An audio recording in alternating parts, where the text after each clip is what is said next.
Hello everyone, अस्सलाम वालेकुम। Welcome to another vlog. और फ्रेंड्स, फाइनली कराची में भी सर्दियां आ ही गई। कराची में सर्दियां तो आ गई हैं, लेकिन काम भी का लोड भी बड़ा ज़बरदस्त लेकर आई हैं। पहले क्या होता था, सुबह उठना है, जल्दी जल्दी अपने काम पे वर्क डाउन करना है, लेकिन अब सबसे पहले तो अपने डॉल को देखना है, उनकी चीज़ें सॉर्ट आउट करनी है, उनको रैप करना है, देन अपने सारे ब्लैंकेट कवर करने हैं। तो आज का तो पूरा दिन ही मेरा गुजर गया इसी कामों में। सुबह से उठती हुई थी, कामकाज करके खाना वाना बना के मैं सबसे पहले अपनी कबर्ड सॉर्ट आउट करने लग गई, सारे विंटर्स के कलेक्शन निकालने लग गई। जो मेरी बेटी के कपड़े आए हुए थे सारी सर्दियों के, वो मैंने खोले एंड देन अपने मैंने कपड़े निकाले। कुछ डिस्कार्ड करने वाले थे, वो डिस्कार्ड करे। और जब टाइम पे नज़र पड़ी तो फाइनली 2:30 बज चुके थे। Oh my God! फिर क्या था, सबसे पहले मैंने बीच के काम स्टॉप करे and then go to the pavilion. भागती हुई गई, पहले वज़ू करा और मैंने ज़ोहर की नमाज़ के लिए पहले अदायगी करी, बिकॉज़ गाइस थोड़ा सा ही टाइम होता है एंड देन फ़ौरन से बज जाते हैं 4, और 4 बजे के बाद फ़ौरन टाइम शुरू हो जाता है असर का। तो बस जी क्या था, मैंने पहले अपनी नमाज़ अदा करी, फिर देन दोबारा आई और फिर आके अपने घर के काम काज करे।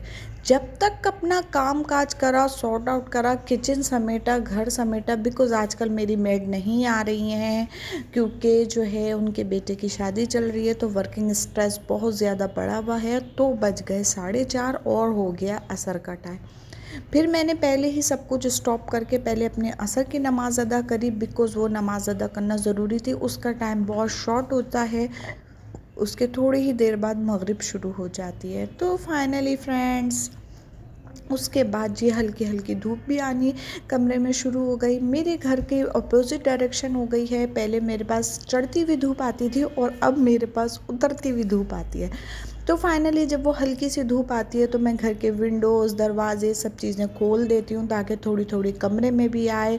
और सर्दियों की जो सनलाइट होती है और वो भी उतरती हुई बड़ी खूबसूरत मीठी मीठी होती है। मैंने तो अपनी बेटी का ब्लैंकेट भी जल्दी से रोज़ाना ही मैं धूप में डाल देती हूँ, क्योंकि कभी कभार ऐसा होता है बच्चे वॉमिट कर देते हैं, कभी कभार ऐसा होता है पैम्पर लीक हो जाता है, तो हल्का सा पानी में करके रोज़ ही वॉश कर देते हैं। तो बस जनाब, अब करते हैं खाने की तैयारी। फाइनली फ्रेंड्स, आजकल हमारी गैस आती है शाम के टाइम बड़ी तेज़, तो मैं अक्सर ऐसा होता है कल का खाना भी रेडी कर लेती हूँ, या फिर ऐसा होता है घर में कुछ रखा होता है तो जल्दी से रैपिड बना लेती हूँ। आज रखा हुआ था थोड़ा सा चिकन का कीमा, वो तो बन जाता है झटपट। तो मैंने बच्चों की फरमाइश पे और अपने हबी साहब की फेवरेट डिश बनाई, कोफ्ते आलू।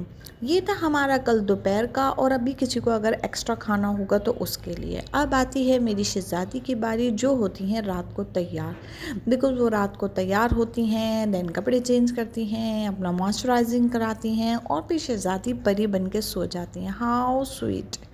कितना कोई प्रीशियस टाइम होता है फ्रेंड्स, रोज़ाना जो है अच्छा अच्छा तैयार हो, खाओ पियो और मज़े से सो जाओ। बस जी, ये बड़ा सिलेक्टिव सा टाइम होता है, और उस टाइम के बाद जो है अपनी एक बड़ी टफ़ रूटीन बच्चों की भी स्टार्ट हो जाती है। स्कूल है, उसके बाद मदरसा है, उसके बाद ट्यूशन है। ओह गॉड! सो इस चक्कर में बज गए हैं रात, और मैंने अपनी फाइनली दोपहर की शर्ट उतार के हल्की सी शर्ट पहनी है, because I am too much feeling fed up. मैं थका थका महसूस कर रही हूँ। एंड देन फ्रेंड्स, हर व्लॉग में बताती हूँ, मेथी दाने का पानी इज़ टू मच इम्पॉर्टेंट।